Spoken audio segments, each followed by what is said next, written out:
Hello and happy new year. It has been quite the year for wrestling. If you are tuning in this video, it means you want to take a look back at all the great things that happened in wrestling in 2024. So do I. For those of you who haven't joined me on a video before, my name is Jake Ausman here with Flurry Sports. It's great to have you.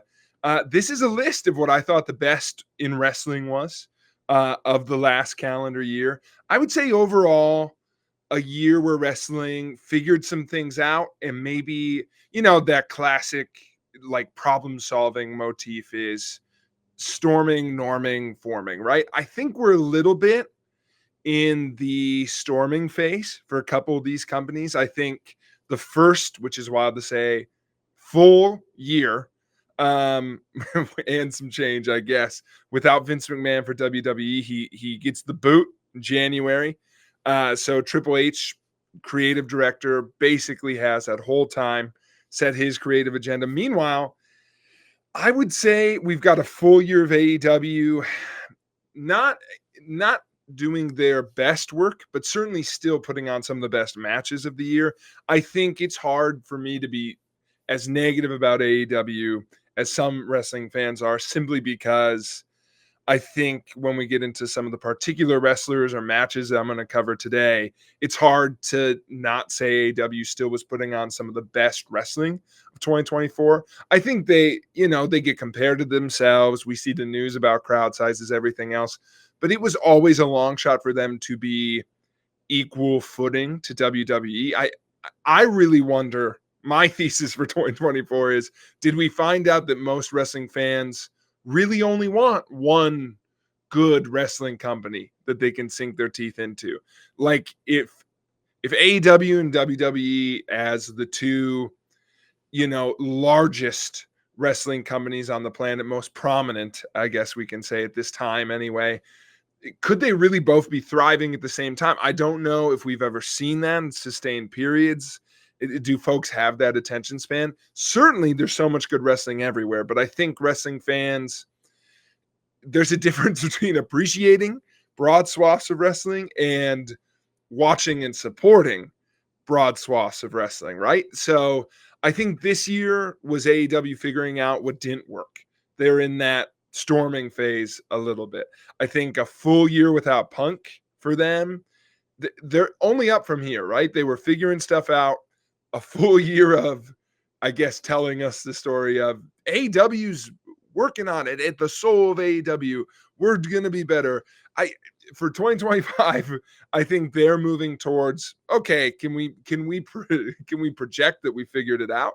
I feel like AEW's arc in 2024 was almost presenting to the public, hey, we're working on some things. And it's like, I don't know if that's your best strategy. Meanwhile, WWE's story, very much the opposite, I would say, in terms of what they're projecting. But what does that mean in terms of what was the actual best wrestling of 2025? Well, this video today, now that I've gone through what the year was kind of in total, this is an award show, right? That's kind of how I see it. Think of your superlatives for a high school yearbook, that kind of piece. So I've got some of the best wrestling of the year, some disclaimers right away. I really liked a lot of it. I think this might have been my favorite year ever to be a wrestling fan. As much as I just said the narratives right now of the different companies, I saw a lot of stuff that I really liked. I would say, and for those who want to know what my taste is, NXT is probably the thing I watch most, and then I would say I watch WWE, the main shows in equal measure to what I catch of AEW, but I try and watch anything that's picking up steam, anything that's being talked about. So I can only cover what I watched this year.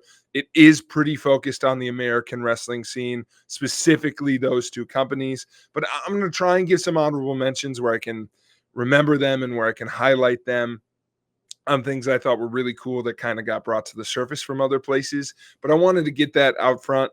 I also would say, even though I'm a little nervous that intro is going to paint it like I'm mostly going to be a WWE guy, I think you'll find in this list a lot of balance of, I wanted to highlight the thing that everybody was doing really well. And if I had to give you all, the audience, my, tasting course of, you want to sample the best of 2024, this is what I would give you. And so I tried to mix that up. You're going to see some variety here. I wanted to give a lot of variety in what I cover. So with that said, this is the list I hope you enjoy. Our first award we're going to cover today, we're going to go through wrestlers, we're going to go through matches, we're going to go through feuds, we're going to go through shows. And to start, we're going to go through what I thought was the best character of 2024, and that is going to be the Wyatt Six. I had a few acts here that came to mind in terms of what I thought was some of the best work we saw in wrestling this year. It depends on what you want in a character. I think there are folks who did consistent good work all year when given the chance. Like, am I going to argue with anyone who's like, Hangman Page is my favorite character? Or like, I really thought of like, technically, I mean, Cody Rhodes is the best character in wrestling because what he's done as a modern day babyface, I think is essentially perfect. But I don't know if the character Cody maybe more than Hangman. Like, I think Hangman at the peak of that character and the peak of the Swerve Strickland feud in different pieces, right? Like that character sings. It like just comes alive. I think it hooks you. Cody, I think the storyline around the character, you could that bleeds in, right? I think at their peaks, those two are certainly worthy of consideration.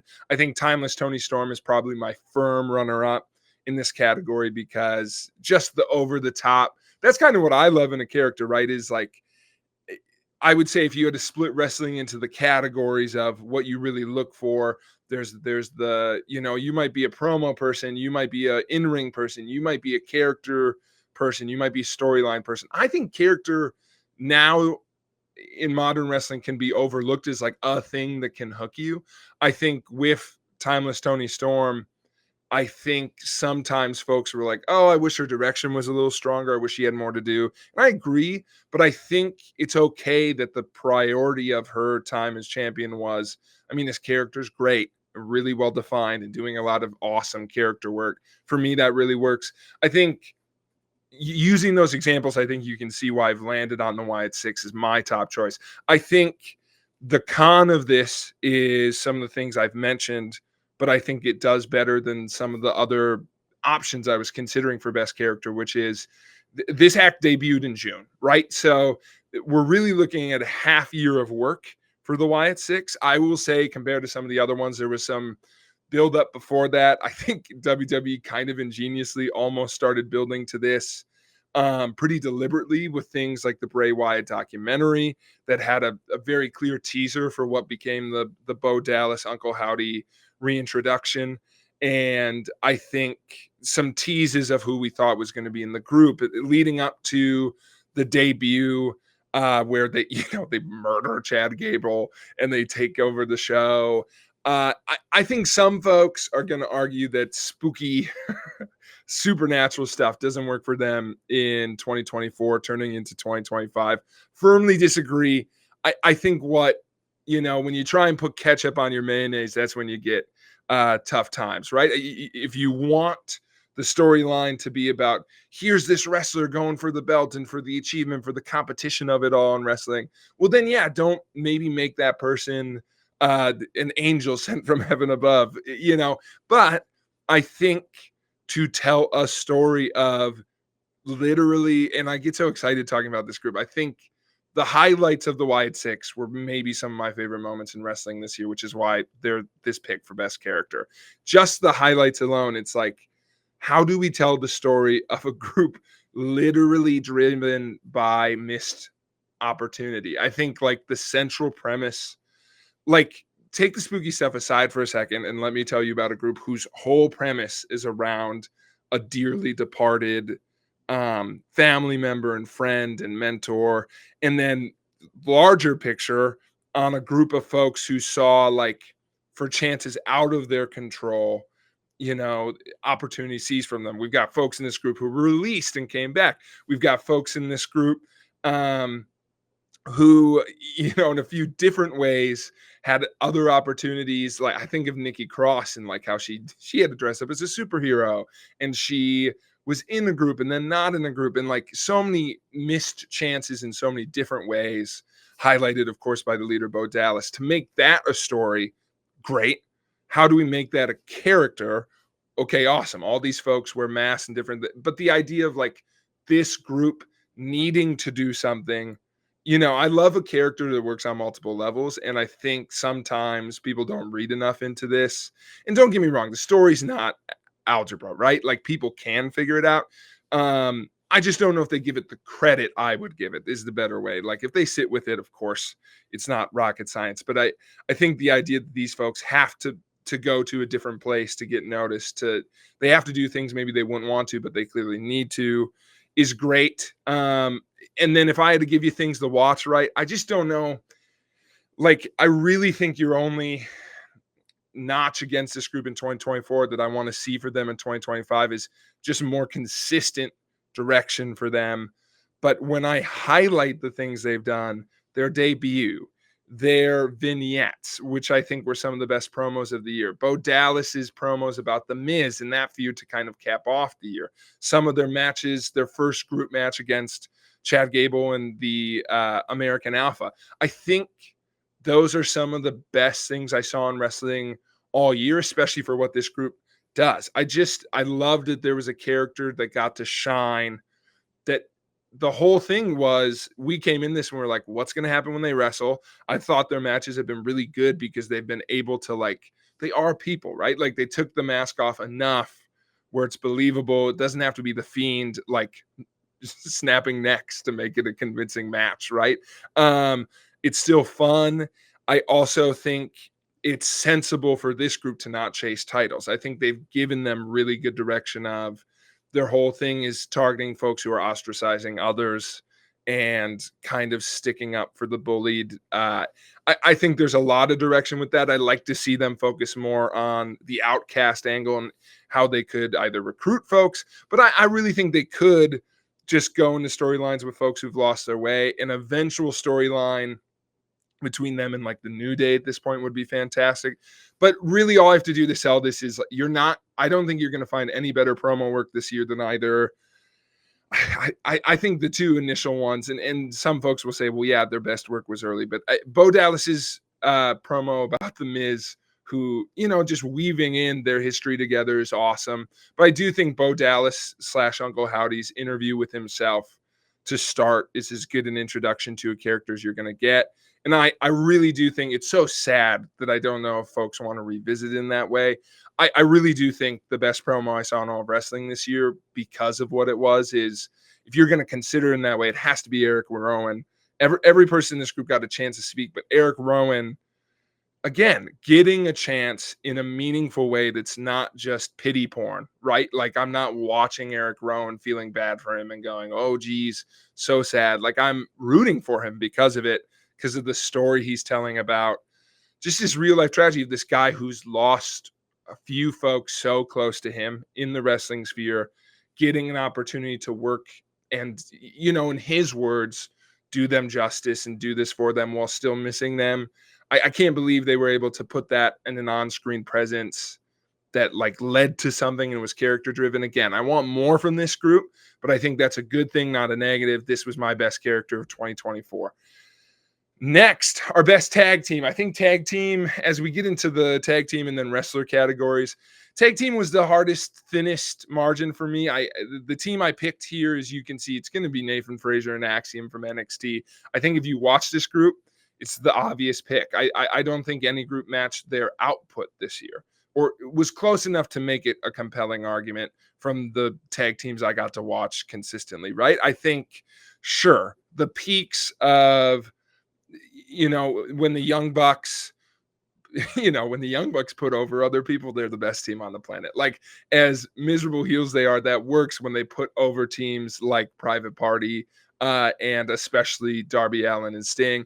I thought about Darby Allin and Sting for this spot. They had the best, in my opinion, tag team match of the year by a long shot, but it's like they didn't have enough matches. Teams like Kevin Owens and Randy Orton and the Bloodline had good runs, but again, weren't together for long enough stretches. The WWE Raw and SmackDown tag team rosters, I think, were a real letdown. I would say AEW's too. Like AEW for sure, comparing to Raw and SmackDown, I think had some better blowaway tag matches. WWE too, I really would highlight the tag match, the Bloodline versus Owens and Orton at Backlash is such a fun brawl, but nothing beats Frazier and Axiom and NXT. I think they could have withstood a lot more competition than they got, so that's a shame. And hopefully some of these companies take notice and tell more tag team stories, because I feel like every commentary I've seen this year has noted that absence.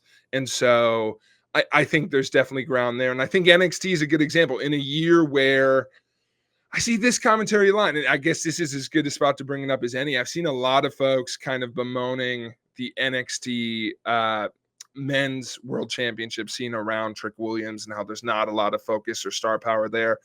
Listen, like that's the only like I guess what I'm gonna say is let's not let that be a roadblock when so many other companies were like, hey, AEW, where's your women's division? Hey, WWE, where's your women's division? How come we don't do tags anymore? And then NXT has the best women's division. Again, speaking in generality, but I think that's the common sense I've heard out there is best women's division, best tag team act for sure all year. I would say probably tag division by default all year. And an awesome undercard, with the North American title and even the North American Women's Championship later in the year having great runs. Well, then, yeah, something's got to give. And well, yes, I can make the argument that maybe that shouldn't be the men's title as a rule, or your biggest title. They're choosing to highlight other things. And, is there always going to be a division that is getting less of a shine? Sure. And while everyone else figures out how to uplift these other groups, I think it's worthy of note that I don't want us to get so caught up that when a wrestling company gets one of their other divisions spot on, then we're like, well, what are you doing with that one? So just, I guess that's a little side tangent, but it's a great example because Nathan Frazier and Axiom have basically been doing a will they, won't they split all year, which normally I'd be like, oh my God, this is so annoying. They've really, like, I think, they've worked around that trend. They've subverted those expectations because I think typically you see that in wrestling, you're like, oh God, just split up already. But this group faces, I think, the mortality of a tag team, to give it a big thing, is like this group realizes they're an awesome tag team, but also has had chances all year to do different things on their own, going to the speed division. Nathan Frazier recently getting a chance to enter like the men's deadline match for the world championship in NXT. So they get those opportunities. And I think they've told the story of like trying to root on each other while still not costing the tag belt. And like at some point that's got to give. But they've basically had this belt besides 11 days about all year. They win it from the other great team, the Wolf Dogs, and then besides a brief reign for Chase U, Nathan Frazier and Axiom regain it.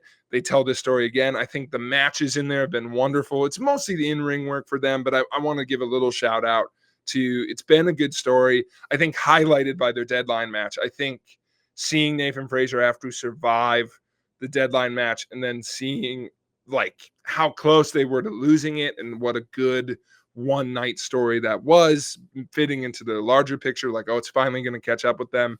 They've just been doing awesome work. Nathan Frazier's like one of my favorite, like, underrated.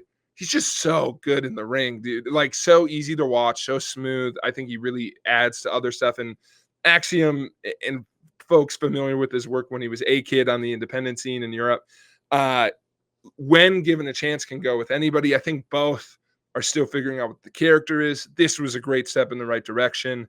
If they cement this a little more, I'm a borderline like, just be a tag team forever. Like, you've already told the will they, won't they, and I would almost love the conclusion being like, it's all us. Like, let's just do this, especially telling that story by, I'd rather go up to the main roster with you than cost us this at this level. I think there's a lot to be done here. And again, not the world's greatest year for tag team wrestling, but if you didn't get to watch this tag team, I think that was probably even more so because this tag team was great in every match they got. So go check it out. If you're looking for a starting point, definitely go watch their deadline match. So that said, we have our most underrated women's wrestler. So right away, some people are angry because I picked Nia Jax. I think this was a runaway and then it wasn't. Yeah, she botched more at the end of the year. I just think we got to remember, like, it's improved. It's improved. Most improved, it's her. She is a credible. I I think you're really letting recency bias take hold if you're like, I don't think she's a credible world champion anymore. Like, if the year was flipped, we'd be like rabid right now. And I know that's not how time works, but I'm just saying, like, if we can break up the bad from the good, there was a lot more good for Nia Jax this year. I think her character work is intact. I think she's able to tell really good stories. If anything, I'd like to see her get more to do. I think that's as much like you look at the matches she's botched, like everyone's going to point to the War Games match or some of her stuff with Bailey. Like, if she gets more storyline there, then I think it hides it better. I also think it like tells a greater story overall. You know, I think of Damian Priest. Like, Damian Priest as champion had some botches and matches I really enjoyed because they were surrounded by story beats I really liked. Nia Jax and women in general this year in 2024 didn't get that opportunity as much because the stories weren't as up to snuff in often cases. But when Nia Jax got it right, she nailed it, man. I just think for the hate she gets, especially now, I felt even more compelled to be like, nah, she's good. She is good. I think, you know, when we start talking about should WWE be pushing her over other women, I think we should change the conversation. Like, why can't we push, you know, more than one female act at a time, basically to challenge whoever the champion is, and then, you know, occasionally get other storylines. There's a different way to tell those stories, and I think Nia Jax is a I think her more underrated matches this year, like people forget that match she had with Becky Lynch to start the year, which is incredible. I think all of her work in the Queen of the Ring was great. And then even later in the year, some of her more recent challenges outs basically any match outside of Queen of the Ring, I've really liked what Nia's done. I think she's fun on TV. I think she's fun to watch in the ring. She's a great um, you know, the roster shouldn't be all like her, but it's great that she's on the roster. I think having her, I would like if maybe this is her run and then she's just you keep her around almost the Tomohiro Ishii of like, now she's around the women's division. She can have big feuds and push other people up or down the card, give them other good storylines to do where she'll do good work, have great maybe on TV matches. I think Nia Jax has proven she can really do that. I loved when she came back in the Rumble. Good spots. Triple H has used her really well this year. So I still want to give that shine to Nia Jax for most underrated female wrestler. Other names to just shout here at the end is I think I go back and forth in AEW in terms of like what's like is Willow Nightingale underrated? I think so. Like, the reason I didn't pick her here is because I think the praise is unanimous on Willow. I think the only reason you could say she's underrated is because she's underutilized, but she's fantastic. She should have a higher place up the card there. Thunder Rosa, same thing. Like, what are we doing? Like, why isn't she doing more? I'm a little confused by that situation overall. So just for those gaps of sheer talent and appeal and what they can do in the ring and telling stories to what they've been given, for sure underrated. And then WWE, my only other shout out is I think Io Sky, man, is just clearly one of the best women's wrestlers in the world. And Io Sky is the kind of underrated where I go, if we were like, who's your favorite women's wrestler right now? And I said Io Sky, you might go, oh shit, of course. Like, that's what we're talking about, right? That kind of underrated where I think the fact she's not front page of your mind is a crime for that level of wrestler. Jamie Hayter, similarly in AEW, but just Jamie Hayter had other reasons she missed for parts of the year. So those would be some of my other nominations for most underrated female wrestler. Getting in the most underrated men's wrestler, I I almost didn't pick him here because of the Willow Nightingale effect of like, doesn't everyone think he's great? But I do still think he's underrated because of where he's wrestling. And so with that said, it's Obafemi. I think Obafemi will be overrated in about a year. Only because, and he's awesome. It's just like, how can he not be? Like, we're gonna get sick of him because I'm already like online. Everyone's like, isn't Obafemi your favorite wrestler? Like, I think we're getting there, and he could get over pushed like crazy. I think NXT's been really smart in how they've booked him. On and hear me out when I say like it feels impossible to screw him up. and we've seen it, right? Like, I think you got to give credit where it's due in the sense of, sure, they didn't screw up maybe the most charismatic, talented up and comer we've seen in NXT in a long time in terms of pure development coming up, but they didn't screw him up. And not only that, but he's been the best part of the things he's been in. His run as NXT North American champion features some of my favorite matches of the year. I was tempted to give a spot in my matches list to his match versus Dijak and Briggs, or the men's Iron Survivor match, where I just think man, like, he's someone I show to any wrestling fan, even lapsed wrestling fans, and I'm like, oh, you're looking for someone to get in on? This is the welcome ground floor. We're still picking up passengers on the Obafemi Express. Everything he does is fantastic. He's great in a promo because he's unique in a promo.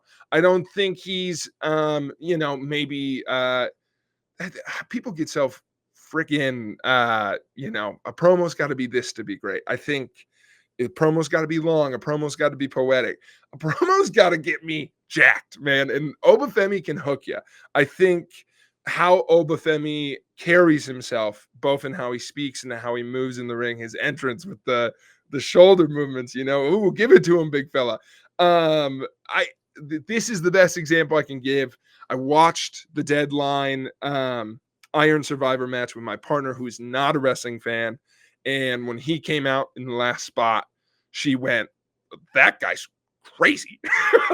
And she meant it as in like, "Oh, the stars arrived." And it was like The Rock showed up at WrestleMania and she was like, "Oh, that's The Rock. That's Obafemi." I think the fact that he just does that, he's throwing people around, and like the little moments, like that match is probably the best. Maybe start with the Iron Survivor because it gives you more to watch, and then do the triple threat with Briggs and Dijak. But I think both matches are great examples. But even the little moments in the Iron Survivor match where you know he gets outsmarted for a second by Ethan Page, and then immediately he eggs up as Ethan Page is coming to the box. Bring him, bring him. Like, he knows he's the star of the show. He carries himself that way. He's going to be NXT champion probably far before the half year. He might have it in the first month here. So by the end of the year, he's going to be everyone's next pick for world champ, and he should be. Like, that's how that goes. Other underrated picks. I think Michael Oku is great to everybody who knows him. It's just, do you know the name Michael Oku? Have you gotten to see him on the British independent scene? Have you gotten to see his match versus Will Ospreay? That's the only question. If you have, and you've been exposed to him from, when he's appeared on Wrestle Talk or other things, then I think you're a fan.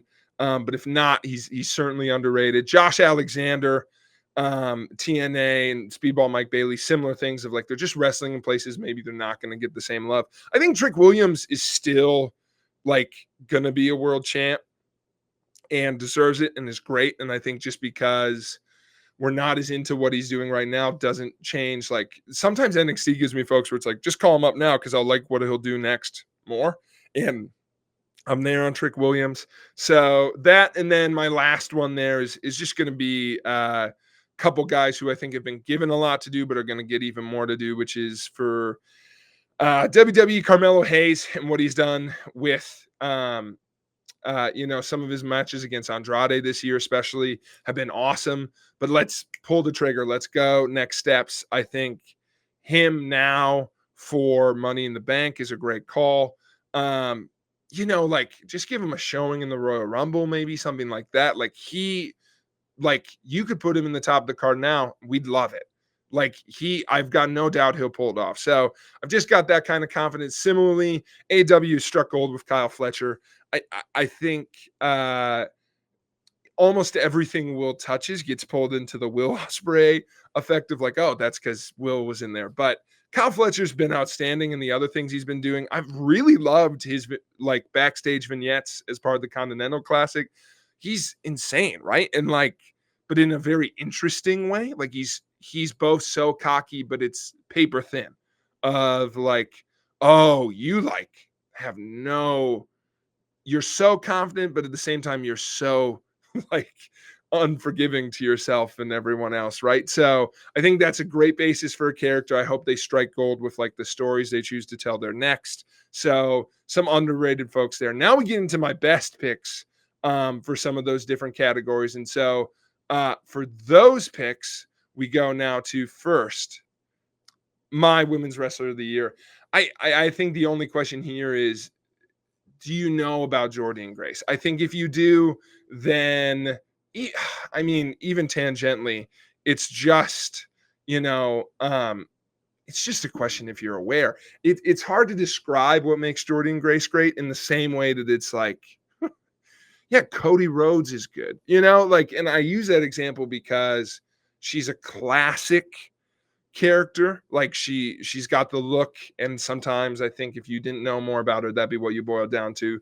But I think she's incapable of having a bad match. Like I think she's just got a floor because her presence, and she is really good in the ring, and I think her big spots always hit. I think she's more of a power spot big moment person than a Julia type where it's just ring work city. But I think her EO Sky, maybe to a larger audience, but Jordan Grace, really, I think this will be the least controversial thing I say a year from now. If she's given the push we're expecting her to get in NXT, perhaps, who knows? She might. I mean, the more question is not will she be in WWE next year? It'll be what brand. She already had the TNA crossover with NXT this year. She appeared in the Women Rumble, with which, again, some of my friends who were less into wrestling than I was were like, man, my favorite part of the Women's Rumble was Jordan Grace. Like, how come I've never heard of her before? Well, she's not a WWE wrestler. So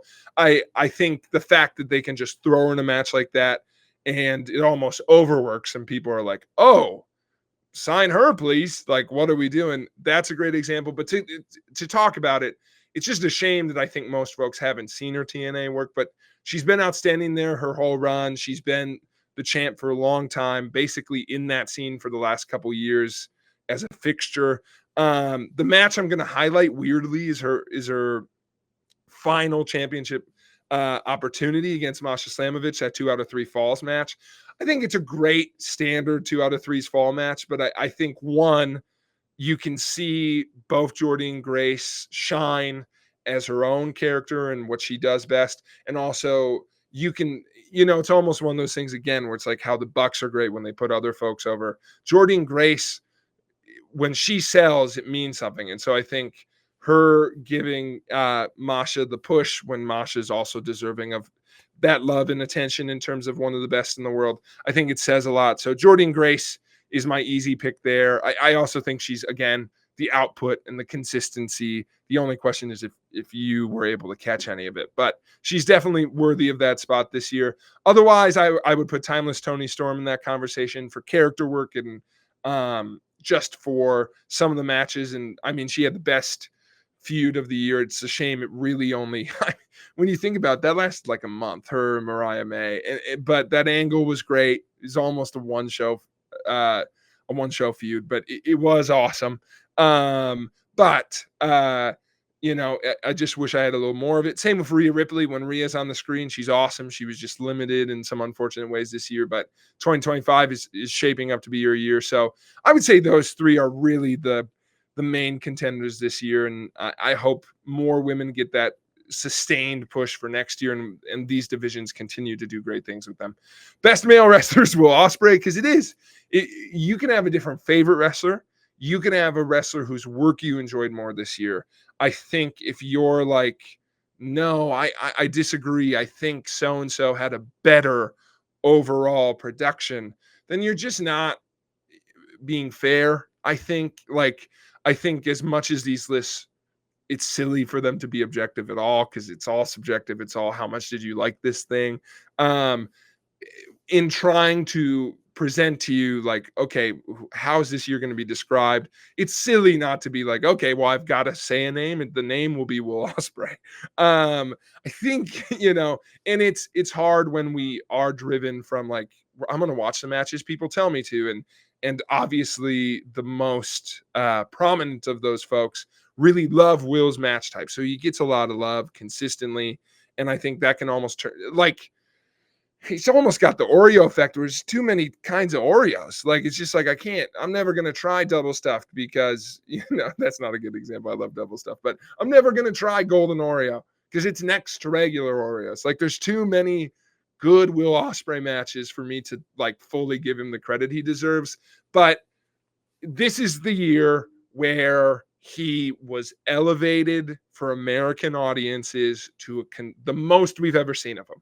And I think he made the most of it. I think the fact we got, like if you told me your favorite Will Ospreay match was his on TV match versus Darby Allin, like 2 weeks ago, I'd be like, yeah, makes total sense. Like, it's more controversial to defend what your favorite Will Ospreay match is than to say a Will Ospreay match was your favorite match this year. So I think that is rare as far as comparing him to some other of the wrestlers in consideration. I think Cody Rhodes and what he means to the industry and what he means to WWE and just that storyline culmination. And I really think his year has been tremendous. I think he's done good work post to post. I think Will might have had the best wrestling year ever in terms of the matches he put on. And like, I also like giving credit to, you can do good work and not be the guy, especially when Will is consistently put over people at the right time. Like, all right, time to push Swerve back up. Time to, I'm gonna work with Danielson. Danielson, he beat Danielson, but still giving him kind of the forward momentum. Giving Darby the win recently. Like he knows Kyle Fletcher's the obvious example. Knowing when to give people wins, it doesn't hurt him at all. All of his matches are good. Yes, it's easy to poke and say, hey, I do want a little bit more from Will Ospreay's direction, but not his character. I think people often are like, what's his character? His character's there, man. Like, I think more so the comment I would make is I don't want a company where every wrestler's character is, I want to be the best on the planet. And I'm the best in the planet. And that's why I'm here, because that it just gets a little stale. And I can tell that sometimes in AEW. But if one guy's going to have that character, it can be Will, because he's unbelievable at it.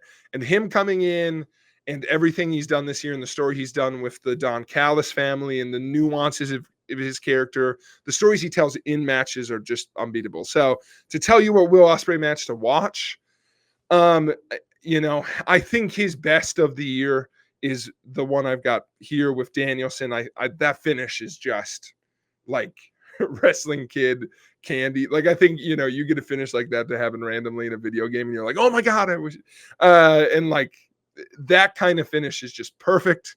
I think the match for some people is like an all-timer. I think also I would say some of his farewell stuff in New Japan is definitely worth a watch and gives you like a nice introduction.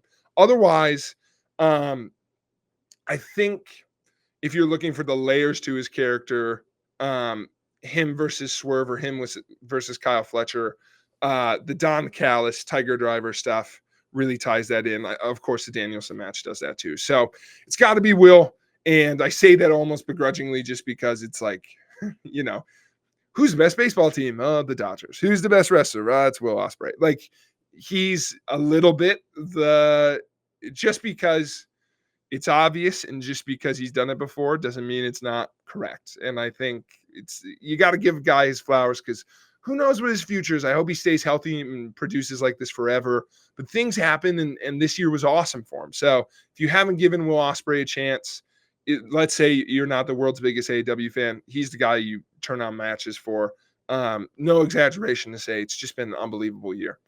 Going into that, then, most underrated match for 2024.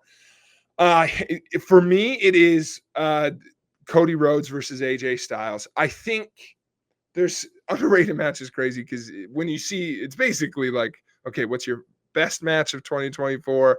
And then anything else is underrated because you didn't have it as best. So it was almost my broadest category. I'm going with this one just because I think this should have been in every single person's like trying to do a best of the year, this should be in it. And I didn't see that. I also think like it's the match that was most under the radar that I'm like, that's a clear contender for like favorite match ever, like most rewatchable match ever. And so the crowd is a huge part of that. It's like the clip of, AJ and El Phenomenal, La Phenomenal, like that almost precedes the match, and that's why it's underrated. I don't think there's any question, but this isn't a knock. People say, like, yes, the crowd, perhaps the best we've ever seen on a show this large, or at least to be the story of the show. But and yes, the outcome was obvious, but I want to put those things in context because those being the cons of this match are the best things you could possibly say. Like this match for a B show, the most obvious B show of the year, Cody Rhodes just beat Roman Reigns. He wouldn't lose to God in the next, like he's not losing. So how do you they put AJ in, and I think as AJ gets introduced to it, it feels, like, okay, real killing time feud. This feud is awesome. They do such good work. I think they put over AJ in a way where I think Cody's character is just like, I'm not even underestimating you because you are AJ Styles, which makes me go as someone in this match like, oh, like Cody thinks this is a credible threat. This is like in-ring wise matches to me some of the best in-ring moments of any WWE match this year. It's not my favorite WWE match this year. It's not my best WWE match this year, but it's up there, and I certainly think it's underrated for those reasons I've mentioned, because there are still spots that make me go, are they just going to do a little blip? Like tell the story of like, Cody just had his moment and AJ wants this to be his, and like, will that slight overlooking be enough? And so it's so good. I just think this match does it all. The crowd certainly helps, but in a way where it's like, this is my match where it's like, okay, I want to show somebody, a match from this year. They haven't watched wrestling in a while. This is maybe the one I point to. So that's how come it's my most underrated match. Otherwise, some other ones: Willow Nightingale versus Chris Statlander. Their street fight hardcore match is, I think it's my best women's match of the year. The only other one I would put in there is going to be in my honorable mentions for my best of match. So I'll mention that in a second. But otherwise, the two Obafemi matches I mentioned are both in my underrated list. Also in my underrated list is Michael Oku versus Will Ospreay. That's my under the radar Will Ospreay pick because everything he did got the attention, and it's a funny thing when like the people I'm fans of and get a lot of my news from in terms of wrestling media are in England, so maybe this match in some ways got a lot of good attention. But I'm so happy I got to go back and watch it and knew about it. It's an awesome indie wrestling match that, like, I didn't know anything about Rev Pro, and it's like, oh, I got it. Like, this is great. So I think those are really good picks. And then I think my other underrated pick, you can say that it's in both underrated and best, but I think as the years gone on, people, because of the lack of attention that AEW tag division has got, it's almost made the Sting and Darby tag match like lose some of its luster. And it's like, that is probably the best in-ring retirement match ever. It tells the story great. It's still cheesy in all the right ways for a retirement match, but it goes so hard. Yes, some of the stuff Darby does is gross, but it is gross to me in all the right ways. It's my best tag match of the year in a vacuum. So those are some of my underrated honorable mentions. Now for match of the year, one of the men in this match repeats in it, and probably going to make some folks mad because I'm going Cody versus Roman as my match of the year. It is not what I've seen as the two other contenders, which I guess, like, I've seen some folks basically, your top 10 is every Will Ospreay match. And again, that's just not how I'm not almost disagreeing with that. It's just not how my brain works. Like, I'm looking through matches and I'm like, and maybe that's not fair to Will, but it's like Will eclipses himself. So it's like I go back to a couple of his matches a lot and some of them not as much. I think for me, the ones I was in contention with, I agreed with the masses. I think for AEW, it was Will versus Bryan Danielson was my other one. I was like, man, that's so good. And I think for WWE, it was the Hell in a Cell match. But both of those, like they are, if you were doing this probably truthfully of like within the year, sure, I get it. This is the for sure the match of all the matches I mentioned that I'm like, I'm making a documentary of all the matches you should watch to understand the history of wrestling. This one's in there. And like, yes, that's kayfabe historic. Like it's the reign coming to an end for Roman Reigns, but the match is baller. Like you can talk about like, sure, is it frustrating that WWE lucks into some of its best storytelling consistently as a company? 100%. I could see you being frustrated that like, yes, were they always, them doing a documentary where it's like, by the way, we changed our mind. Like it's crazy they could do that, but they did it. They made the right call. They stuck with Cody versus Roman. It's wild to think that wasn't always the plan, but the story we got, like the fact that we both on screen got Cody being like, I'm not going to go for Roman. I'll leave it up for you, The Rock. And then also got Cody on screen. Like we didn't just ignore that. We got moments where it's like, why? This is my, like, no, this is my story. I'm finishing it. We tied The Rock in. Those are some of the best moments building up to this. And then the match itself. I think we can talk about the finish, but just like, I almost think this match is going to age better because the one knock I hear about it is why was that Undertaker not Stone Cold? And I think as the history of match gets told, that's going to be a very obvious reason. I don't know what it is, but I have a feeling it's going to be like, we couldn't, so we did this instead. I also think in the moment that was weird because the alternative was so obvious with it being Stone Cold. But people forget, like, we teased Cena was in there. Undertaker, like, this is the thing. Undertaker's gone randomly hitting is the most wrestling thing I've ever seen. And I think in like history and context, when when you allow yourself to be a little bit more giving in terms of your criticism, sure, it is not sensical, but it still slaps. It's fun. It's great. Like it didn't diminish The Rock. I don't think it made him look stupid. He still wasn't happy to see The Undertaker. Like it's not like The Undertaker has never interacted with those folks before. Like that being the con of this match, not a con. I think it told the best story. I think it built off of, to have so much going into it and for it to grab up on all of those things so well is such a testament, right? Like it's one thing to have this great story leading in, but I truthfully think not leave any strings unpulled there. You know, I was worried about them, over egging the pudding. Nah, like they told the story the night before with the tag match. It led into this so well. Roman and Cody really go for it. Like their first opening part is just tremendous. I think they do great work. And then the ending is, it's it's the ice cream covered in Cool Whip, covered deep fried on top.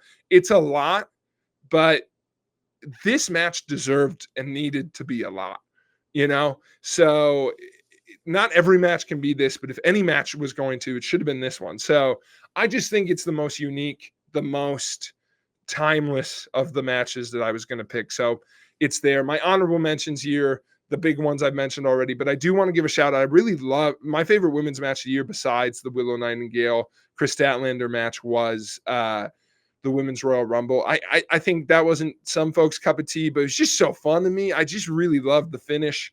I think as kind of wild at moments Jade is, I think her and Jordan Grace and Nia added such good energy at the end. And some of the spots in the boot on the apron still makes me like, ugh. But like, I think it was fun. I think the Rumble can be chaotic. I really love that match. I also think the only other honorable mention I'm going to give here is I really did like, I just don't know if people are going to agree with me this on all. I don't know why, but I was really like just drawn in by Damian Priest versus Drew at Clash. I think you can say, like, in the moment, we were so fixated on what it said about Damien's reign and how he was being overshadowed. But that's the match I watched live that I was the most like, I'm kind of like, I can't believe this is going so good. He like, I don't know, that shoot Damien getting caught spot. I just live for moments like that in wrestling. It's just my thing. I love in moments like that where it's like, this is live. This is improvised in some ways. They wrote it into the story. I I like the story of like Damien, like, the story being Drew and Punk, and that set up so well. I love, the cheesy, oh my God, it's Punk in an ump shirt, or a ref costume. So it's like, that's great. I do love Damien coming to terms with, oh my God, I just overcame the odds. I did everything. I overcame the spot injury, like in character, and then being like, I still didn't do it. It's awesome. It's really good. I know it's a botch, and he botched later in other matches, and so I feel like it almost got, looked aside for that, and I wanted to give it a highlight here because I really did love that match, and maybe it's more underrated, but it was awesome for me. I really enjoyed it. Also, Gunther versus Sammy. Alrighty, last two. Feud of the year.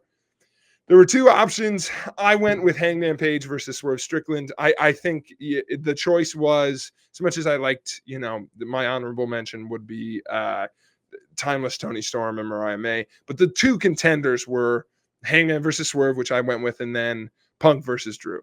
I think, like, there's not a wrong choice. I almost felt the safest in this pick because I was like, I don't disagree. Like, whatever's for you. Because really, it's semantics. I think the only question is like, do I go Punk versus Drew, even though they, didn't tell as much, and actually most of that happened in a very short period of time, and it was really stretched out, and most of it was kind of just Drew.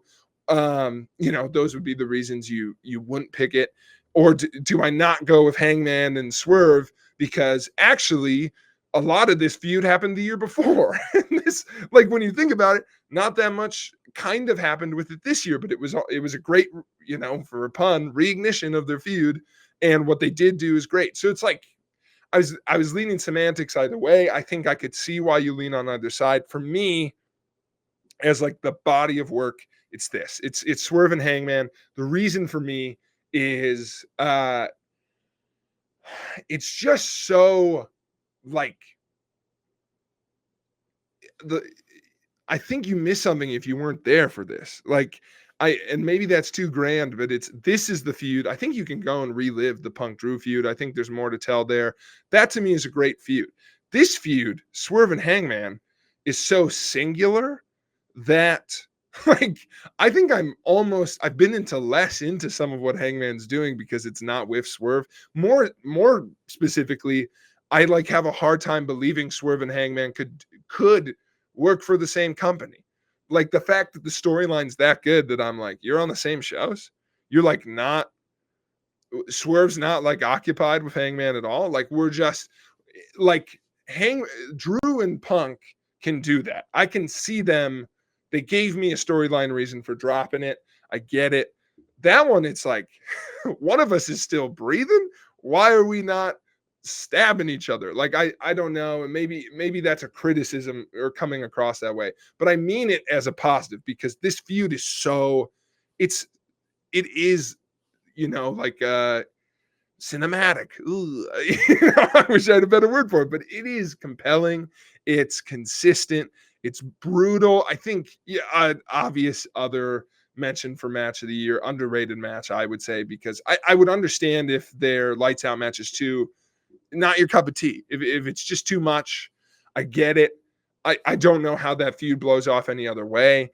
I do think it doesn't feel final to me, but almost in a way where it's like, I don't ever want them to stop feuding. And this could be the best feud of all time.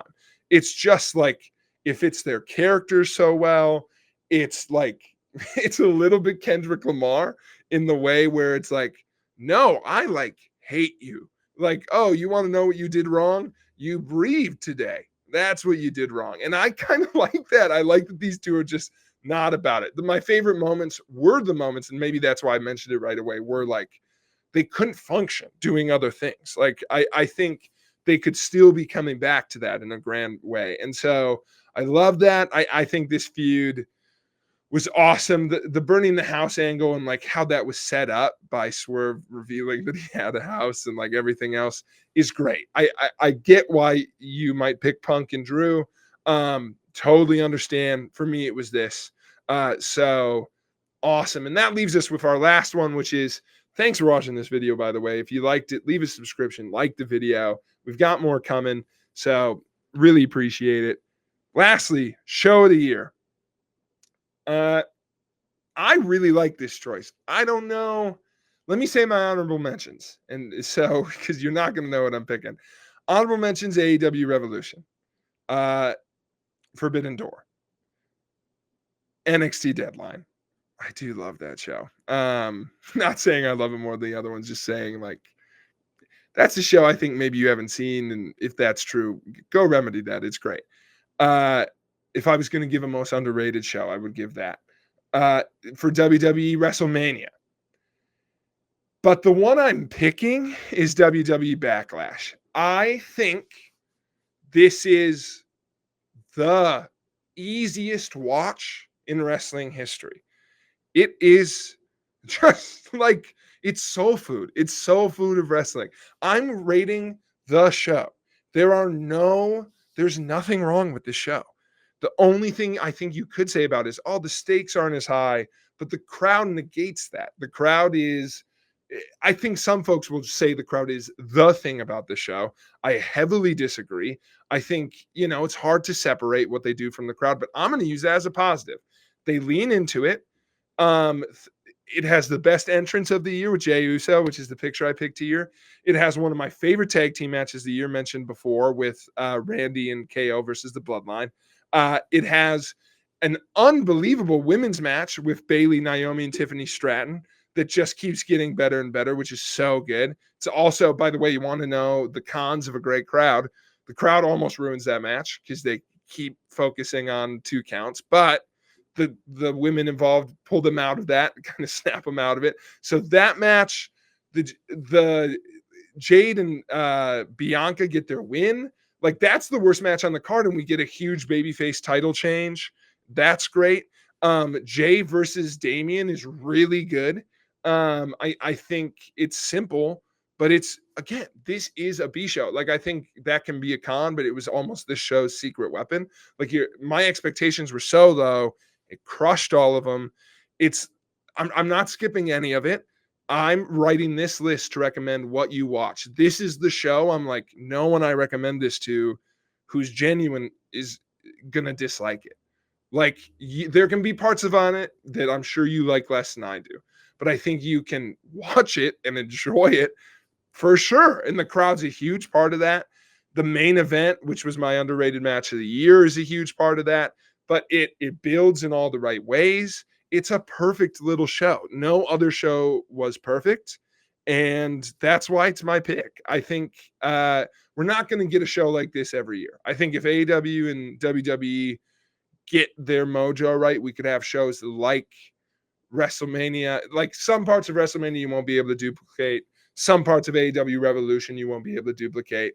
But some of those shows didn't hit the right marks. Some of those shows aren't going to be for everybody. This is a rare wrestling show. If you go into it and you're like, yeah, I'm just going to enjoy it for what it is, I think this year it's unmatched. And that is my show of the year, and it's my best of wrestling in 2024. Thank you so much for watching again. Hoping for even better wrestling in 2025. Coming up, we've got more lists. Thank you for enjoying. Hope to see you in the new year. And until then, stay rad, stay bad.